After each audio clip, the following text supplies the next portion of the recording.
La batalla del bosque de Teutoburgo, librada en el año 9 de nuestra era, en la cual 3 legiones romanas fueron totalmente aniquiladas por una coalición de tribus germanas, supuso el mayor desastre para las armas de Roma desde la derrota sufrida en Canas ante Aníbal 2 siglos antes. Si bien no constituyó el inicio del declive militar romano, sí fue una grave advertencia que quedó impresa en la memoria colectiva. Las legiones romanas, a pesar de ser la fuerza militar más poderosa de la época, podían ser vencidas por los bárbaros. Esta es la historia que traeremos hoy al canal. Te doy la bienvenida al vertedero de Kratos.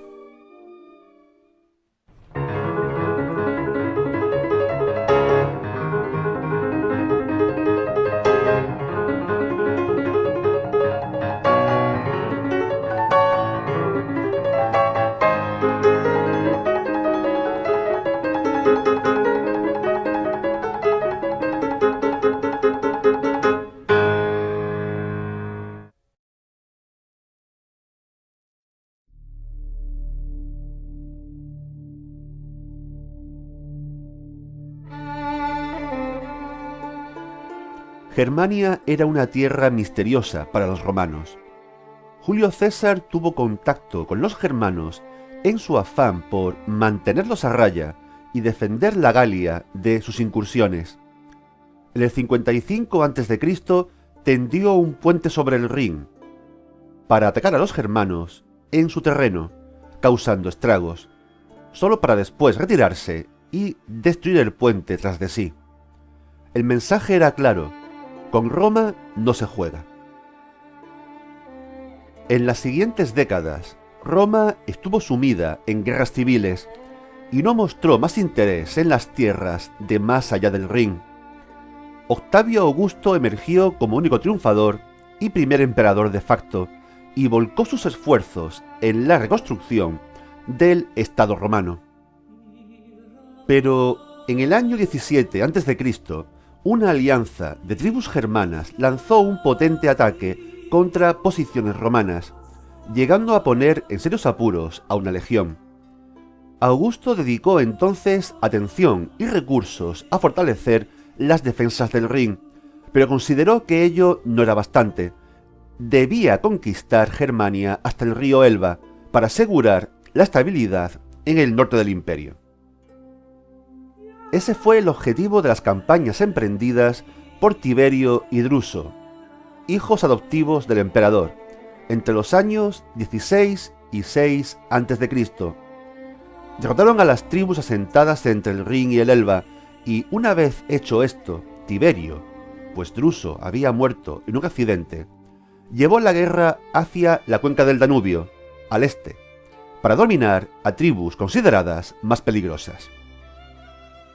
Augusto buscaba consolidar una zona de dominio en el centro de Europa que evitase cualquier amenaza contra la Galia o contra la misma Italia, y durante un tiempo lo consiguió. El territorio entre el Rin y el Elba de hecho empezó a romanizarse, al estilo de cómo se había hecho en la Galia. Pero en el año 7 de nuestra era llegó a la nueva provincia de Germania como gobernador Publio Quintilio Varo, muy bien conectado con el entorno del emperador y con un historial de mando autoritario y lucro personal como gobernador de Siria. Creyó que podría conducirse igual en Germania, pero erró de medio a medio. Siria era una provincia tranquila, largo tiempo dominada por Roma, pero los germanos estaban hechos de otra pasta. Habían respetado a Druso y a Tiberio por haberlos vencido, pero este romano que sin más llegó y empezó a depredar, pronto empezó a ser odiado. Con todo, Varo se sentía seguro con el gran poder militar a su disposición. 3 legiones, la 17, la 18 y la 19, que con auxiliares y caballería juntaban unos 20.000 hombres, algo más del 10% de todas las fuerzas romanas. Augusto tenía muy en cuenta los peligros de Germania, pero Varo no lo hizo. Las alas de caballería de las legiones de Varo estaban formadas en su mayor parte por germanos, cosa nada rara porque las fuerzas auxiliares solían ser compuestas por no romanos, y entre los jefes de estas sobresalía un tal Arminio, personaje de noble cuna, hijo de un jefe de la tribu de los queruscos, que había sido llevado a Roma como rehén y educado como romano. Esta era una política común, llevar a Roma hijos de jefes locales para asegurar su lealtad y formar una nueva generación de líderes convencidos de las ventajas del estilo de vida romano, y por ello totalmente fieles. Tan aplicado en sus estudios y sincero en su devoción a Roma fue Arminio, que no solo se convirtió en ciudadano romano, sino que accedió al orden ecuestre, el nivel social intermedio entre patricios y plebeyos, lo cual no era moco de pavo para alguien en sus circunstancias. No había razones para dudar de la lealtad de Arminio a Roma. Por ello, o pensamos que era un consumado actor que tuvo la intención de hacer lo que hizo desde el principio, o tendremos que aceptar que seguramente era fiel a Roma, pero que durante los 2 años en que fue testigo de la abusiva gestión de Varo, algo se revolvió en él para hacerle cambiar de bando. Arminio se convierte en alguien muy peligroso. Conoce al milímetro cómo funcionan las legiones, qué pueden hacer y qué no, y sus puntos débiles. No es además un cualquiera entre los germanos, viene de un linaje de jefes y puede hacerse oír. Al mismo tiempo cuenta con una fachada intachable ante los romanos. Así que durante meses Arminio se dedicó a atender su trampa con paciencia y sangre fría.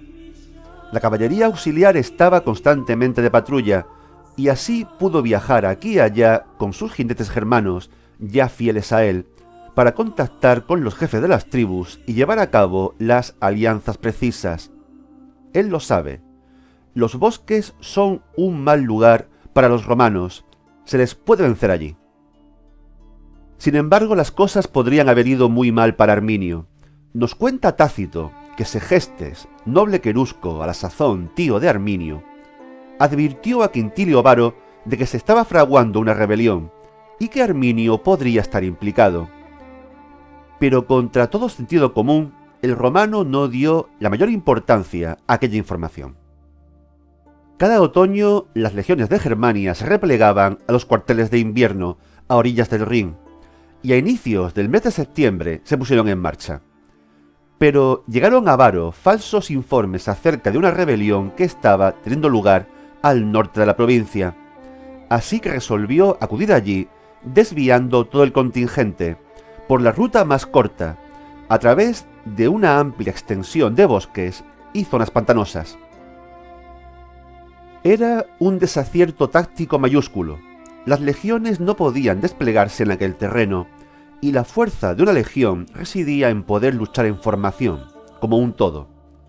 Ni siquiera podían adoptar su habitual orden de marcha, que les permitía poder defenderse.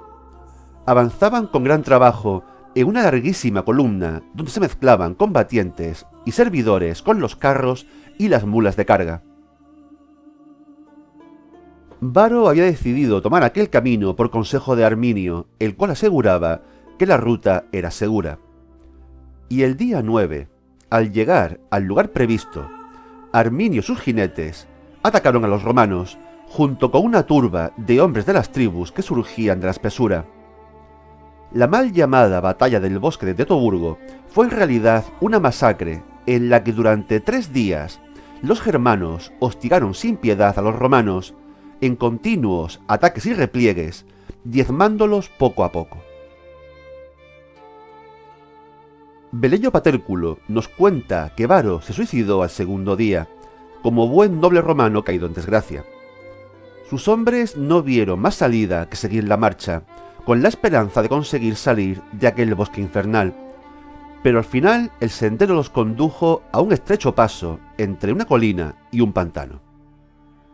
Allí los germanos habían levantado una empalizada desde la cual podían atacar sin piedad a lo que quedaba de las 3 legiones. Muy pocos hombres consiguieron escapar y llegar a los cuarteles de invierno. Los que no murieron en combate fueron esclavizados o recibieron una muerte espantosa a manos de los germanos resentidos por años de opresión romana.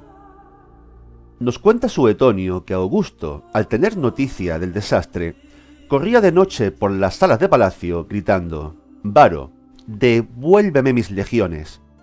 Sea cierto o no, Augusto tenía razones más que fundadas para la inquietud. Los efectivos romanos en la zona del Rin habían caído a menos de la mitad y existía el riesgo de que los germanos irrumpieran en la Galia y que incluso llegaran a amenazar a Italia. Pero los germanos no eran un conjunto unido. Arminio solo había obtenido el mando de su tribu, los queruscos, pero el resto no lo obedecían y no mostraron interés en atacar más allá del Rin. Augusto envió a su heredero, Tiberio, al mando de 5 legiones, a guarnecer la frontera, pero Tiberio hizo más que eso. Cruzó el Rin y desplegó una venganza furiosa contra los germanos.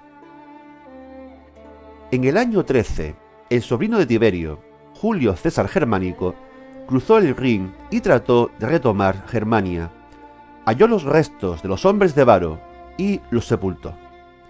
Libró nuevas batallas contra Arminio, que intentaba con desesperación establecer nuevas alianzas que le permitieran hacer frente al poder de Roma, pero sin mucho éxito. Con todo, Arminio desplegó una intensa guerra de guerrillas contra las legiones, con lo que al final Tiberio, como nuevo emperador, decidió que Germania no valía todos aquellos esfuerzos y pérdidas, así que ordenó el repliegue y fijó la frontera en el Rin. Arminio murió a manos de los suyos. No se sabe si fue muerto por germanos afines a Roma o por sus propios fieles, que temían se convirtiera en un nuevo tirano, dado que al fin y al cabo había sido educado como romano.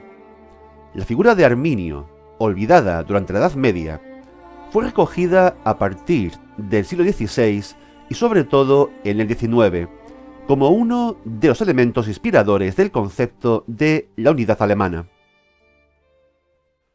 El desastre del bosque de Teutoburgo tuvo un gran impacto psicológico en Roma, lo cual influyó en la decisión de cesar la expansión en Germania. ¿Habría sido distinta la historia del imperio si la romanización hubiera triunfado más allá del Rin? ¿Qué piensas tú? Deja tu opinión en comentarios. Si te gustó este vídeo, apóyame con un like o con tu suscripción al canal, en el caso de que todavía no lo hayas hecho. También, si quieres, puedes ser uno de mis mecenas en Patreon. Te dejo el enlace a mi cuenta en la descripción del vídeo.